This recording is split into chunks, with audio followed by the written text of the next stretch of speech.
Un témoignage de l'au-delà, de l'homme de Dieu Adam de Campo qui est mort pendant 5 heures et a vu les forces de l'univers. Lors d'un rassemblement stratégique, Adam de Campo est membre de l'église de l'Assemblée évangélique de Dieu à Rio Grande do Sul. En 1980, il mourut et visita le ciel et l'enfer, puis fut ressuscité par le Seigneur. Ce fait a été prouvé par les médecins de l'hôpital où il a été hospitalisé, à l'université de Santa Maria Hospital. Après sa résurrection, Adam a été interrogé par les médecins de cet hôpital et 2 journalistes. Adam affirme que le contenu de l'interview a été classé par les médecins dans un dossier à l'hôpital. Le témoignage d'Adam de Campo a été rendu public dans tout le Brésil, principalement par l'Église évangélique des Assemblées de Dieu. Adam de Campo a également influencé de nombreuses œuvres musicales religieuses du temps, qui ont été composées sur la base de son témoignage. Actuellement, Adam s'intéresse de plus en plus aux médias numériques. Son témoignage, diffusé sur les principaux sites internet et sur YouTube, a déjà été lu par des milliers de personnes et est largement accepté par le public. Le témoignage d'Adam est similaire au livre de l'Apocalypse, décrit dans la Bible, dans lequel Adam raconte en détail: « Je m'appelle Adam Campo, je suis presbytère de l'Assemblée de l'Église évangélique de Dieu de Caueirinha, au Brésil. J'étais un homme très incrédule, très dur au cœur, j'ai persécuté des chrétiens, qui se disputaient avec moi. En fait j'ai remarqué qu'ils s'humiliaient. Jadis, j'ai lapidé de nombreuses églises, j'ai mis fin à de nombreux services chrétiens dans des temples à ciel ouvert. Une fois, j'ai interrompu et arrêté le service dans un culte à ciel ouvert, jusqu'au jour où le Seigneur a envoyé son ange pour me confronter. Il est venu chez moi, au pied du lit de mon enfant et a dit à ma femme: « Je vais prendre ta fille. Ce n'est pas à cause de toi, mais à cause de l'incroyance et de la dureté du cœur de ton mari. » Ma femme me rapporta ce l'ange de Dieu lui avait dit, mais je ne lui ai pas cru. Le lendemain, mon enfant mourut. Quelques jours plus tard, j'entendis une voix dans les airs, une voix rauque et dure me parlant et me disant: « Sais-tu pourquoi tu as perdu ta fille? Ces croyants évangéliques sont coupables, ils sont responsables de votre perte. » J'étais furieux. Je pensais qu'il était responsable de la perte de ma fille. Quand je suis allé à l'église pour les affronter, j'étais confronté par Jésus-Christ lui-même. J'étais face à face avec Jésus-Christ, qui a touché ma vie. Je suis devenu un chrétien né de nouveau. Les mois plus tard, j'ai été hospitalisé et je suis mort de l'arrêt cardiaque. Alors que je mourais, j'ai véritablement vu la mort venir me prendre dans la chambre. L'esprit de la mort avait des ongles en feu. Il avait une faucille dans la main droite. Il était enveloppé d'un nuage noir de ténèbres, et ce diable de la mort a rampé sur le sol de la chambre de service d'urgence, et il traînait sur le sol comme une limace. Il était tout noir, il a grimpé sur mon lit comme un escargot rampant, il est monté sur mon lit. Quand il a envahi mes pieds, j'ai senti la glace de la mort. J'ai senti la douleur de la mort. C'était 3, 4 fois pire que la glace d'un congélateur. Et elle me couvrait lentement parce que la mort ne vient pas rapidement, elle vient lentement. Pendant ce temps il y eut un débat entre ma femme et le médecin qui voulait mettre mon corps à la morgue. À ce moment-là, Jésus descendit du ciel dans un rayon de lumière. Dans un nuage de gloire à l'intérieur de la salle d'urgence, me dit le Seigneur: « Adam, tu dois détruire la mort. » Pourtant la mort m'avait déjà envahi. Il m'a appelé par mon nom et a dit: « Adam, détruis la mort. » J'ai dit que je n'avais aucune force, aucun pouvoir de lever la main pour faire quoi que ce soit. Jésus m'a dit pour la 3e fois: « Je te charge de détruire la mort, Adam. » Finalement, j'ai fait un effort énorme et touché mes doigts. L'esprit de mort est sorti. J'ai vu un feu bleu s'échapper de mes doigts et ce feu a fait fondre le monstre de la mort. Il a fondu comme de la cire. Puis Jésus me dit: « Adam, viens avec moi. » Immédiatement je me suis levé. À gauche de mon lit se trouvait l'être de lumière et de gloire qui était le Seigneur. Je ne pouvais pas voir son visage. Le sol de la salle des urgences était rempli de gloire pure, un cristal d'or pur. Les médecins entrèrent au milieu de la gloire, mais ils ne l'ont pas vu. Ils n'ont pas non plus vu Jésus qui était dans la salle d'urgence. Et ils ne m'ont pas entendu non plus, ils ne pouvaient pas remarquer et voir que nous étions là. Quand je me suis levé, Jésus m'a dit: « Viens avec moi. » Je me suis levé et j'ai vu mon corps se coucher. Je me demandais comment ça se fait que je suis deux. Mon corps est couché et je suis debout. J'ai regardé Jésus, puis mes pieds et mon corps, j'ai vu que j'étais dans un corps de gloire. J'ai regardé Jésus, j'ai remarqué que mon corps était le même que celui de Jésus, j'étais dans un corps de gloire. J'étais dans le nuage de gloire. La Bible dit: « Nous attendons aussi comme Sauveur le Seigneur Jésus-Christ, qui transformera le corps de notre humiliation, en le rendant semblable au corps de sa gloire. » par le pouvoir qu'il a de s'assujettir toutes choses. Il y a aussi des corps célestes et des corps terrestres, mais autre est l'éclat des corps célestes, autre celui des corps terrestres. Jésus s'est tourné vers le côté sud et je l'ai suivi. Jésus a dit, marchons un peu. Jésus s'est tourné vers moi et m'a dit, tu es à 9 mètres de ton corps. J'ai regardé le lit et j'ai vu mon corps très blanc avec la neige. De là, Jésus a tourné à droite, nous avons commencé à marcher, nous avons quitté l'urgence, nous avons emprunté une route large et sale, pleine d'épines et de chardons, et nous avancions, nous descendions et descendions vers l'abîme, il commençait à faire sombre et difficile, nous marchions sur une route qui était stérile, et les diables ont commencé à attaquer sur la route, ils ont ouvert leurs ailes, Jésus était toujours éclatant et rayonnant de lumière, ces démons ne pouvaient pas supporter la lumière du Seigneur, quand ils ont vu la lumière de Jésus, ils ont disparu. Et puis, nous nous sommes éloignés de la terre, très loin, dans un lieu inaccessible à la pensée de l'homme, nous nous dirigions vers le royaume de l'enfer. Enfin j'ai vu Jésus s'avancer devant une porte noire, une énorme porte. Et il toucha cette porte avec ses doigts. Et cette porte s'est ouverte du sud au nord, la porte des enfers s'est ouverte devant nous, je me suis évanoui, je voulais me raccrocher à Jésus car l'enfer est terrible. Nous sommes ensuite allés en enfer et nous sommes restés à gauche de la falaise de l'enfer. J'ai paniqué quand j'ai vu ce démon qui ouvrait la porte de l'enfer. C'étaient des démons énormes autour de la porte, ils avaient la forme d'une tête de cheval, ils avaient les dents comme un vampire, des yeux de feu, tout le corps plein d'écorce comme des crocodiles, ils étaient toutes couvertes de fourrure hérissée d'épines, ils avaient les pieds ronds comme de sabots de cheval, des longs bras, clous allongés comme du feu, et ce qui m'inquiétait le plus à l'entrée des enfers, c'étaient les hommes monstres. Des milliers d'hommes qui avaient des visages défigurés se trouvaient à l'entrée de l'enfer. Eh bien je me suis dit, ils avaient les corps déchirés, la tête d'ours, la tête de tigre, la tête de lion, les mains et les pieds comme celles de bêtes. Du coup, Jésus a clarifié ma compréhension et dit, ceux que vous voyez comme des monstres sont les hommes qui ont blasphémé contre mon esprit. Et ceux qui auront proféré autant de blasphèmes seront transformés en monstres ici en enfer. Et là, j'ai commencé à regarder le cri et le désespoir des âmes. Les âmes souffrantes étaient squelettes, desséchées, les yeux gonflés, défigurés, et les démons étaient dans un festin d'orgie avec des âmes. Le cri du désespoir des âmes en enfer est terrible. Ils ont regardé vers Jésus, comme s'ils voulaient aider, mais il n'y avait aucune légalité pour que Jésus les aide. Ce fut quand j'ai levé les yeux au nord et que j'ai vu quelque chose qui ressemblait à un tunnel, à l'embouchure de ce très grand tunnel. J'ai vu une inscription qui disait « Roi des ténèbres ».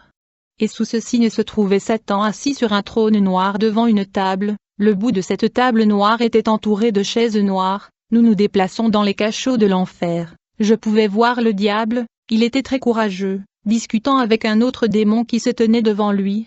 Le diable a ordonné à ce démon de voyager sur terre pour mettre fin au christianisme, détruire les croyants, diviser les croyants et les églises. L'immense diable à la couverture noire, avait une bande noire serrée.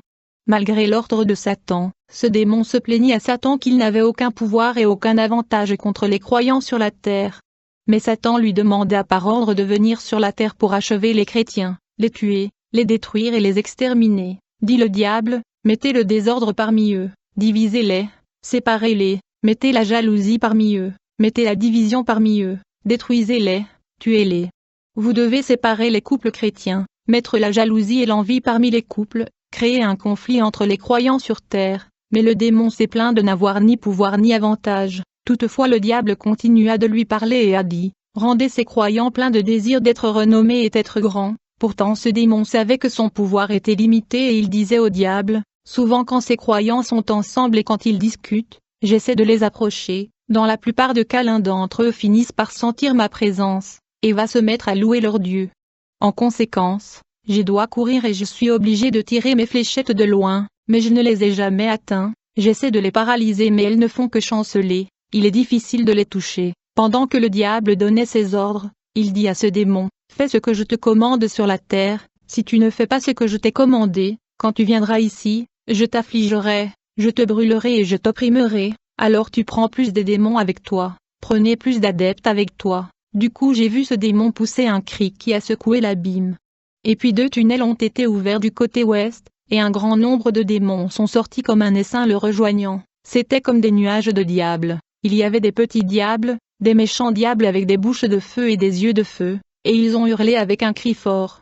Avec des cris aigus qui faisaient mal aux oreilles, des forces maléfiques ont commencé à partir et elles se dirigeaient vers la terre. Je pouvais voir un nuage de démons, un nuage de ces diables, et j'ai regardé Jésus qui m'a dit, « Malheur au pays où ce nuage de démons va atterrir ». Je remarquai encore que beaucoup de démons restaient en enfer et participaient à une fête d'orgie torturant les âmes perdues, infligeant toutes sortes de tourments aux âmes perdues. Et les âmes ont commencé à crier au désespoir, elles voulaient se cacher, mais en enfer, elles n'ont nulle part où se cacher. Je regardais l'horreur, puis j'ai levé les yeux sur la bande du nord et j'ai vu Satan convoquer des démons, il a poussé un cri, il y a eu un grondement à cette table, et il a convoqué une réunion de diables. Les démons ont commencé à apparaître de tous les côtés. C'étaient des démons supérieurs et dominants. Et quand tous les démons sont venus, Satan a dit, « Cette réunion que j'ai appelée est pour nous d'utiliser et faire usage de la technologie. Vous utiliserez la technologie pour neutraliser et paralyser le christianisme sur terre. » Ces chrétiens se lèvent, et ils grandissent en nombre. Nous devons les arrêter, nous ne pouvons pas laisser cela continuer, nous devons les diminuer. Puis se leva parmi la congrégation le démon de la technologie qui a dit, « Satan, vous savez que je maîtrise la technologie sur terre. Et j'ai eu beaucoup de succès. Une des technologies que je maîtrise est la télévision. Et je la perfectionne chaque année. Ces derniers jours, je vais lancer une nouvelle technologie et une nouvelle fonction dans la télévision sur terre, ce qui va bouleverser le monde. » Le démon de la technologie a dit à Satan, « J'ai réussi avec la télévision, j'ai pu arrêter, lier et asservir beaucoup d'âmes, et elles sont asservies à cause de la technologie. J'ai réussi à mettre des chrétiens en esclavage et captivité à travers mon instrument la télévision, dit le démon au diable, grâce à mes films de gala, feuilletons, films pornographiques, films d'horreur. J'ai lié et asservi les enfants de Dieu dans le monde entier, et nous n'avons plus peur d'eux, car leurs noms sont déjà enregistrés dans le livre de la mort en enfer. Ces âmes sont déjà les nôtres. Je travaille également avec le commandant Colombe qui est un autre grand commandant, dit le démon de la technologie au diable. Nous avons également réussi à empêcher les enfants de Dieu dans le monde à donner leurs dîmes, donner leurs offrandes, nous leur avons fermé les portes d'emploi, et ils n'ont pas d'argent, ils ne peuvent pas grandir, ils doivent arrêter l'œuvre de Dieu. Ensuite j'ai vu un grand commandant de l'enfer qui leva et dit à Satan, « Sur la terre, je commande les substances toxiques, l'alcool et le sexe, j'ai très bien réussi. J'ai renversé le christianisme sur terre, j'ai renversé de grands chefs pentecôtistes sur terre par le sexe et l'alcool. Comme vous le savez, je vous ai déjà présenté leurs âmes ici, puis un autre démon est apparu dans la congrégation, c'est une puissance diabolique au nom de Crâne de la nuit, qui est un grand commandant, dit-il à Satan. J'ai beaucoup de succès sur terre. J'ai tué beaucoup d'humains par 2 accidents, j'ai ordonné aux démons de prendre la vie de nombreuses personnes sur la terre, j'ai incité beaucoup de gens à se suicider. Ce démon au nom de Crâne de minuit est l'esprit de mort qui organise et cause des crimes mortels et toutes sortes d'homicides et d'agressions. Il commande sur terre tous ces crimes. Puis le démon de minuit se lève et dit, « Satan, j'ai eu beaucoup de succès sur terre. J'ai commandé sur la terre l'état de nerfs. Les gens ne dorment pas à minuit, nous ne laissons personne dormir. J'ai mis la peur dans l'humanité, et ils ne dorment pas et ils deviennent nerveux, et beaucoup deviennent fous. Ils remplissent les hôpitaux, beaucoup d'entre eux sont dans des asiles d'aliénés. Et ils pensent que c'est une maladie, et ils deviennent intoxiqués avec des pilules et deviennent fous. Ce démon est responsable de stress, des dépressions et déséquilibres mental et cérébral. » Puis un autre démon se leva, et dit, « Satan, j'ai réussi dans mes affectations, je commande les intempéries, les tempêtes, les tornades, et quand ces tempêtes se forment, que les nuages descendent d'en bas, il y a des milliers de diables là-bas dans les tempêtes et l'ouragan, ils déracinent des arbres, détruisent des maisons, détruisent tout, tuent des gens, à travers les tempêtes et la tornade. » Et ce démon qui manipule la météo a dit, « Grâce à l'ouragan, à la tornade et au vent violent, je vous ai présenté ici les milliers d'âmes qui meurent à cause des conditions météorologiques de la Terre. » Dans ce sommet, les démons ont parlé des chrétiens forts qu'ils ne peuvent pas vaincre. Ils ont appelé ces croyants des chrétiens fanatiques, et j'ai toujours pensé que de chrétiens fanatiques étaient de croyants éloquents qui parlent de Jésus, qui insistent pour que les gens acceptent l'évangile, mais ce n'est pas le cas.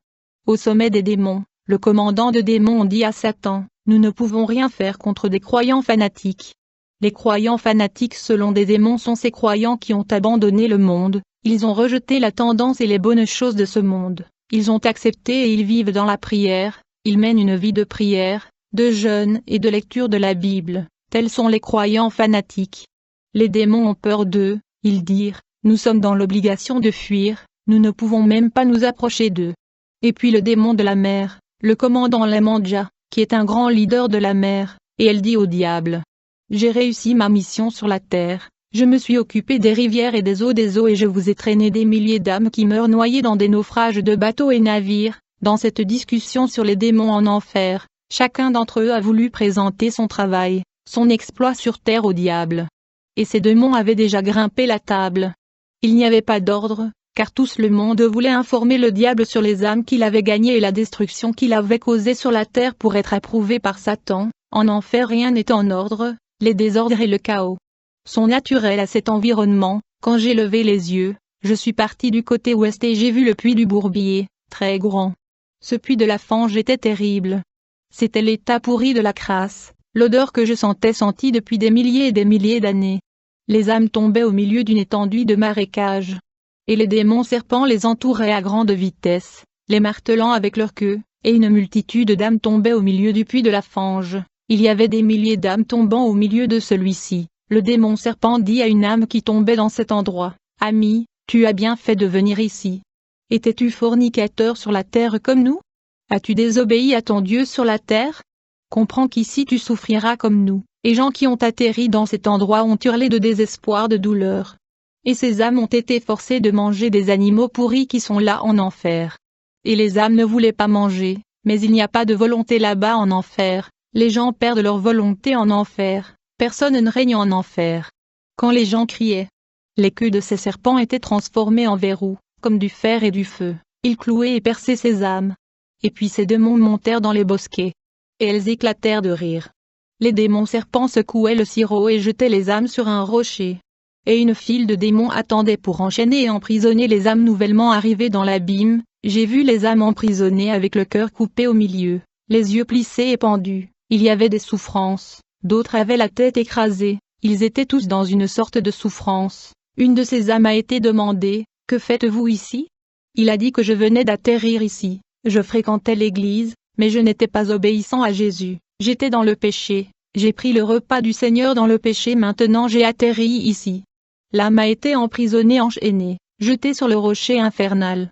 Puis cette rangée de démons alignait les âmes que les démons serpents tiraient de la boue. Et une autre lignée de démons prenait leur nom. Ils couraient et prenaient leur nom, demandaient leur nom. Je voyais les démons se promener sur la terre à la recherche de corps à incorporer. Puis de là, j'ai levé les yeux à gauche vers la bande de l'ouest et j'ai vu les galeries infernales. Voyant cela, je me suis évanoui. Les immenses galeries plus grandes que le canton, les galeries infernales. Plein de corps nus de personnes. J'ai vu du sang, des larmes et de la sueur. Le feu monte du bas en brûlant les corps des âmes perdues dans ces galeries. Ce feu hurle comme un lion. Le feu de l'enfer n'est pas comme notre feu de la terre. Le feu de l'enfer est rouge comme le sang, il est rouge comme le sang. Hurlant, brûlant ces corps qui étaient nus, sans bouger. Si terrible quand je l'ai vu. C'était terrible. De là, nous avons marché un peu, puis Jésus s'est arrêté et m'a montré le lac de feu. J'ai vu le lac de feu. Le lac terrible. Bien-aimé, c'était un vaste monde, le lac de feu est un monde à part. Il a la couche de feu qui fait des bulles. Il n'y a personne à l'intérieur du lac de feu. Il n'y a rien. C'est propre, juste cette couche de feu. Mais c'est un lac mondial. L'étang de feu conviendrait à tout le monde et même à d'autres mondes s'ils existaient parce qu'il est immense et génial. Les démons marchent loin du lac de feu, ils ne s'approcheraient pas, car la température est terrible avec le feu et le soufre. 1000 fois pire que ce fer que les hommes fondent sur la terre, qui gâte comme de l'eau, que le fer coule comme de l'eau. La chaleur du lac de feu est pire, des milliers de fois plus que du fer fondu. Alors le Seigneur m'a fait sortir de cet endroit,